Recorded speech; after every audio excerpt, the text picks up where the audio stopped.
Next topic is B2C. B2C call business to consumer. See consumer वो होता है जो प्रोडक्ट या सर्विस परचेज करे for the purpose of consumption, वो सेल नहीं करता है आगे। ऑब्वियस सी बात है, जब वो सेल नहीं करेगा तो जीएसटी का जो बर्डन है अल्टीमेटली उसके पॉकेट से ही जाएगा। तो ऐसे केस में अगर कंपनी किसी को B2C को सेल करेगी तो उसका रिपोर्ट्स, चाहे वो GSTR 1 हो चाहे वो GSTR 3 भी हो, तो वो कैसे रिपोर्ट कैसे करना पड़ता है, तो वो उसको ही हम यहाँ पे अंडरस्टैंड करेंगे। तो मैं आपको टेबल भी साथ साथ में एक्सप्लेन करते हुए चलूंगा GSTR 1 के टेबल में। हालांकि GSTR 1 के टेबल को हम डिटेल में समझेंगे at the part of GSTR 1 return. तो यहाँ पे कुछ केस स्टडी लिख रखा है मैंने यहाँ पे। Following invoices raised to non-GST holder on several dates. ठीक है, 1 day online training provided on GST return to Mr. Sunil Kushwaha from Mumbai, a non-GST holder। यानी कि मिस्टर सुनील कुशवाहा को हमने एक दिन के लिए GSTR रिटर्न फाइलिंग कैसे करते हैं, चाहे वो GSTR 1 हो या GSTR 3 भी हो, रिटर्न फाइलिंग कैसे करते हैं इसकी ट्रेनिंग दी है वर्थ ₹3000 प्लस 18% ऑफ GST। हमने डेफिनेटली, हम एक GST होल्डर पार्टी है तो हम सामने वाली पार्टी से GST तो डेफिनेटली चार्ज करेंगे। अगर हम GST होल्डर हैं और सामने वाले पार्टी से GST कलेक्ट नहीं करते, अगर वो इवेंट दो टैक्सेबल इवेंट, अगर टैक्सेबल इवेंट होने के बाद भी हमने उसे कलेक्ट नहीं किया तो वो बाय डिफॉल्ट रूल के मुताबिक आपने जितना भी रुपया उस पार्टी से कलेक्ट किया है वो इंक्लूसिव ऑफ GST बन जाता है। यानी कि अगर 3000 ही कैलकुलेट करके हमने उनसे लिया होता तो वो 3000 के अंदर ही अपनी GST लायबिलिटी आ जाती है और हमें गवर्नमेंट को पे करना पड़ता है। तो इसकी एंट्री हम टैली में सिंपल कैसे रिकॉर्ड कर सकते हैं, that is training, online training services, ये भी ट्रेनिंग फीस है, आपका ट्रेनिंग ही दिया है तो डेफिनेटली आपका सैक कोड GST रेट तो सेम रहेगा। डेट है आपका 10th ऑफ जून। आप इनवॉइस नंबर एग्जांपल के तौर पे यहाँ पे ले सकते हो, मैं इसको यहाँ पे 10 दे देता हूँ, इसको सिंपल करते हैं so that bar bar change करने की जरूरत ना पड़े। ये हो गया आपका 010 पार्टी इज, आपका पार्टी है यहाँ पे, पार्टी का नाम सुनील कुशवाहा। तो लेजर क्रिएट कर लेते हैं सुनील कुशवाहा। ये एज्यूम करके चल रही कि अपना ये क्रेडिट सेल है, यानी कि पैसा इनका 1 हफ्ते या 10 दिन के बाद मिलेगा। ग्रुप अंडर डेटर्स, उनका एड्रेस यहाँ पे मैंने as a dummy address mention कर दिया है और यहाँ पे मुझे GST रजिस्ट्रेशन टाइप मेंशन करना पड़ेगा as a consumer. Registered consumer composition, ये ऑप्शन क्या होते हैं ये ऑलरेडी हमने at the time of master creation देख लिया था, इसको मैंने सेव कर दिया। हम कोई प्रोडक्ट की सेल नहीं कर रहे हैं यहाँ पे, इसलिए हमें मोड ऑफ एंट्री चेंज करनी होगी as an account invoice mode, और ऑप्शन होगा हमारा यहाँ पे income ledger as a training fees 3000, और यहाँ पे टैक्स लगेगा आपका output CGST and output SGST। तो जो टैक्स बेनिफिट पार्टी यानी कि सामने वाली पार्टी को जो टैक्स अमाउंट हमने चार्ज किया 540 रुपीज, ये टैक्स बेनिफिट सामने वाले पार्टी यानी कि कंज्यूमर मिस्टर सुनील कुशवाहा, नाम गलत है, दैट इज कुशवाहा हो गया, ठीक है फाइन, दैट इज ओके। तो सुनील कुशवाहा को ये टैक्स बेनिफिट उन्हें नहीं मिलेगा। तो इस एंट्री को मैंने कर दिया सेव। रिपोर्ट्स पे चलते हैं, लेकिन रिपोर्ट से पहले हम दूसरी भी एंट्री साथ साथ में देख लेते हैं। Following items were supply to mister Jignesh. अच्छा, B2C सेल जो होता है, बिजनेस टू कंज्यूमर सेल जो होता है, वो 2 तरह का होता है।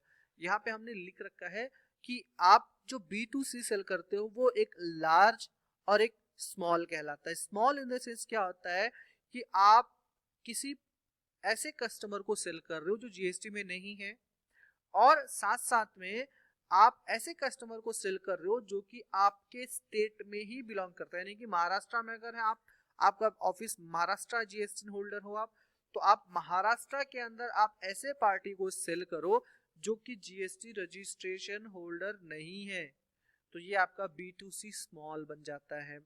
तो ये ऐसा क्यों, आप B2C स्मॉल यानी कि सामने वाली पार्टी जीएसटी में रजिस्टर्ड है तो उसका डिटेल आपको इनवॉइस वाइज देने की जरूरत नहीं है। बट अब ये लार्ज कैसे बनता है? लार्ज उस केस में बनता है कि जब आप अपना प्रोडक्ट सप्लाई कर रहे हो या फिर सर्विस दे रहे हो जो सामने वाली पार्टी जीएसटी में रजिस्टर्ड नहीं है, और आपने सप्लाई किया आपके स्टेट से बाहर, महाराष्ट्र से बाहर, लेट से गुजरात, कर्नाटका, उत्तर प्रदेश, राजस्थान, साथ साथ में आपके इनवॉइस की वैल्यू 2.5 लाख रुपए से ऊपर है, 2.5 लाख रुपए से ऊपर, प्लस कंज्यूमर दूसरे स्टेट का।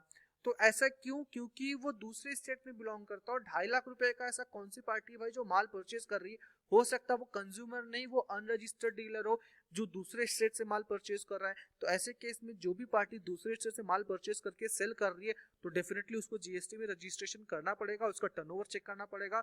हो सकता है कि वो गवर्नमेंट के हिसाब से उसमें कंप्लायंसेस फॉलो ना किया हो तो गवर्नमेंट को रिपोर्ट देना पड़ता है, उनका पैन कार्ड नंबर डिटेल अपने को सबमिट करना पड़ता है। तो दो तरह के B2C सेल हो गए। तो पहला जो एंट्री मारा हमने वो 3000 का था, विद इन सेम स्टेट था, तो ऑब्वियस सी बात है ये B2C स्मॉल हो गया रहेगा। दूसरा केस यहाँ पर है, following items we are supply to mister Jignesh a non GST dealer. ये नॉन जीएसटी डीलर है, मतलब ये डीलर है मतलब प्रोडक्ट खरीदते हैं और सेल करते हैं, जो कि बिलोंग करते हैं सूरत यानी गुजरात, यानी आप महाराष्ट्र टू गुजरात दूसरे स्टेट में जा रहा है। आइटम 1 है तोशिबा एलईडी टीवी, 5 क्वांटिटी, 55,000 रुपए का each. Goods delivery charges worth rupees 10,000, हमने उनसे 10,000 रुपीज का डिलीवरी चार्जेस भी लिया है। और ये इसका इनवॉइस डेट है 11 जून, HSN कोड दिया हुआ, जीएसटी रेट 18%। तो यानी कि ये प्रोडक्ट हम डिलीवर कर रहे हैं महाराष्ट्र टू गुजरात, सामने वाली पार्टी जीएसटी रजिस्टर होल्डर नहीं है, उनका नाम है मिस्टर जिग्नेश। तो ये एंट्री भी हम टैली में रिकॉर्ड करते हैं 11 June. As a voucher mode नहीं होगा हमारा, होगा ये as a item invoice mode. Last entry थी 10, इसको हमने कर दिया change 11। Mister Jignesh, party name is Jignesh. ये डेटस है, इनका स्टेट इंपॉर्टेंट, स्टेट अब कहां से बिलोंग करते हैं? गुजरात से, ये है गुजरात। और यहाँ पे जीएसटी डीलर है तो यहाँ पे कंज्यूमर नहीं लेंगे, हम यहाँ पे क्या लेंगे? Unregistered dealer. यहाँ पे सिलेक्ट कर लिया हमने। नाउ ये अनरजिस्टर्ड है, प्रोडक्ट आपका सेल हो रहा है इंटर स्टेट है, यानी कि एक स्टेट से दूसरे स्टेट में। प्रोडक्ट का नाम यहाँ पे लेजर क्रिएटेड नहीं है, स्टॉक आइटम क्रिएटेड नहीं है, तो मैं यहाँ पे क्रिएट कर लेता हूँ तोशिबा एलईडी टीवी 56 इंच। तो यहाँ पे नंबर्स, क्वांटिटी, और यहाँ पे इनका मैं HSN कोड मेंशन कर दिया मैंने। Product taxable 18%। और ये आ गया आपका गुड्स, 5 क्वांटिटी, 55,000 रुपीज। और यहाँ पे आपने साथ साथ में यहाँ पे बताया हुआ कि आपने उनसे डिलीवरी चार्जेस भी 10,000 क्लेम किया हो, यानी कि वही ट्रांसपोर्टेशन एक्सपेंसेस, ट्रांसपोर्टेशन एक्सपेंसेस आपने 10,000 रिकवर किया है। और ये आ जाता है आपका आउटपुट IGST। तो आपका जो टैक्स लगा रहेगा 275 प्लस 10, यहाँ पे देख सकते हो, मोर डिटेल में जाके यहाँ पे आप इसको देख सकते हो। इसको मैं सेव करता हूँ यहाँ पे, more detail, GST tax analysis, detail में क्लिक करता हूँ यहाँ पे मैं इसको। सी यहाँ पे ट्रांसपोर्टेशन एक्सपेंस ऐड हो गया तो टोटल टैक्सेबल वैल्यू बन गया 2,85,000, इस पे 18% GST। और अब साथ साथ में ये भी देख सकते हो कि इनवॉइस का टोटल वैल्यू 2.5 लाख रुपए से ऊपर है। अब ये 2.5 लाख रुपए से ऊपर है तो डेफिनेटली ये आपने सेल किया है B2C, लेकिन ये 2.5 लाख रुपए से ऊपर प्लस दूसरे स्टेट का, तो ये B2C लार्ज कहलाता है। तो मैं यहाँ पे ई वे बिल डिटेल को स्किप करता हूँ, इसको हम बाद में कवर करेंगे। और इस एंट्री को मैंने कर लिया सेव। तो दो एंट्री रिकॉर्ड हो गई, एक B2C स्मॉल, एक B2C लार्ज। रिपोर्ट देखिए इसका GSTR1। चलिए इसका GSTR1 रिपोर्ट देखते हैं। GSTR1 रिपोर्ट देखने के लिए आप डिस्प्ले GST रिपोर्ट में जा सकते हो, या फिर आप यहीं से डायरेक्ट फीचर ऑप्शन अवेलेबल है गो टू रिपोर्ट, यहाँ पे गो टू रिपोर्ट पे क्लिक करके मैं डायरेक्ट GSTR1 पे भी जा सकता हूँ। GSTR1 for the month of June. See ये आपका in that is working format है, आप इसको रिटर्न फॉर्मेट में देखना चाहो तो यहाँ पे देख सकते हो, यहाँ पे नेचर व्यू वाइज और यहाँ पे रिटर्न व्यू वाइज। ये आ गया आपका B2C लार्ज, ये वही इनवॉइस है 2,85,000 प्लस IGST, और ये आपका B2C स्मॉल 3,000 पे GST।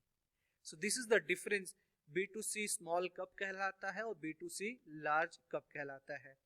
ये कंफ्यूजन होता है कि ऐसा क्यों है, उसके पीछे रीजन मैंने बता दिया। B2C स्मॉल में क्या होता है, आपको एक एक इनवॉइस की डिटेल डालने की जरूरत नहीं होती पोर्टल पे। आप एंटर करोगे तो यहाँ पे स्टेट वाइज इन्फॉर्मेशन देना, महाराष्ट्र में कितना, गुजरात में कितना। गुजरात में अगर 2.5 लाख के नीचे है तो वो B2C स्मॉल हो गया वो भी, यानी कि महाराष्ट्र से गुजरात सेल किया लेकिन इनवॉइस की वैल्यू 2.5 लाख से नीचे, तो वो भी B2C स्मॉल हो गया। तो महाराष्ट्र में कितना, गोवा में कितना सेल किया आपने, अलग अलग स्टेट में कितना सेल किया, उसका टोटल फिगर आपको वहां पे पोर्टल पे अपलोड करना होता है। लेकिन अगर B2C लार्ज की बात करूं तो यहाँ पे आप उसको इनवॉइस वाइज डिटेल देना पड़ता है उस पार्टी का पैन डिटेल भी आपको सबमिट करना पड़ सकता है। तो ये हो गया आपका B2C लार्ज। अब यही रिपोर्ट को मैं आपको GSTR 3B में दिखाऊं, go to report GSTR 3B। 3B report में देख सकते हैं हम लोग यहाँ पे for the month of June, ये टेबल नंबर 3.1 के टेबल नंबर बी में आएगा, 3.2 में आएगा। सी ये टेबल नंबर 3.2 में आ जाता है, ये टेबल नंबर 3.1, यही फिगर आपका टेबल नंबर 3.1 में भी आ रहेगा और यही फिगर आपका टेबल नंबर 3.2 में भी आएगा। ये फिगर तो यहाँ पे 3.2 में दिख रहा है, मैं एक्सप्लेन करूंगा 3.2 क्या होता है, 3.1 क्या होता है। जब GSTR 3B रिटर्न में जाएंगे हम इसको डिटेल में एक्सप्लेन करेंगे। लेकिन 3.2 जो होता है कि आपने ऐसा कितना सेल किया है जो कि आपके स्टेट का नहीं लेकिन दूसरे स्टेट में बिलोंग करते हैं और वो GST होल्डर नहीं है, तो उनकी सारी रिपोर्ट्स हमें टेबल नंबर 3.2 में शो करना पड़ता है अंडर GSTR 3B रिटर्न। सी यहाँ पे तो शो करना ही करना है, देखो यहाँ पे 2,85,000 इनवॉइस आ गया है, लेकिन यहाँ पे शो करने के साथ साथ में हमें अलग से डिक्लेरेशन देना होता है कि इसमें जितना टोटल सेल है उस टोटल सेल में इतने रुपए का सेल हमने ऐसे पार्टी को सेल किया है जो GST होल्डर नहीं है। सो ये 3.2 में GSTR 3B के डिक्लेरेशन पार्ट में जाता है। So this is the difference. आपने सोचा B2C एंट्री में क्या ऐसा है, नहीं, इट इज इंपॉर्टेंट है, इसीलिए हम यहाँ पे इसको अंडरस्टैंड कर रहे हैं। गो टू रिपोर्ट, सी हमने गो टू रिपोर्ट में एक चीज और बताते चलूं, हमने सेल्स एंट्री से GSTR 1 में गए, GSTR 1 से GSTR 3B में गए, तो आप देखना चाहो कौन सी एंट्री पे हमने अभी तक ऑन कर रखी है, तो यहाँ पे देखो हमने GSTR 1 पे थे, फिर GSTR 3B में। अगर आप बैक जाना चाहते हो यहाँ से बैक जाओ, या फिर सारे रिपोर्ट्स क्लोज करना चाहते हो सारा क्लोज करके होम पेज पे आ जाओ। गो टू रिपोर्ट, ये फीचर टैली ERP9 में अवेलेबल नहीं था, गो टू रिपोर्ट से डायरेक्टली आप शॉर्टकट तरीके से जंप कर सकते हो। So yes, this was all about B2C transaction, whether it is B2C small or B2C large.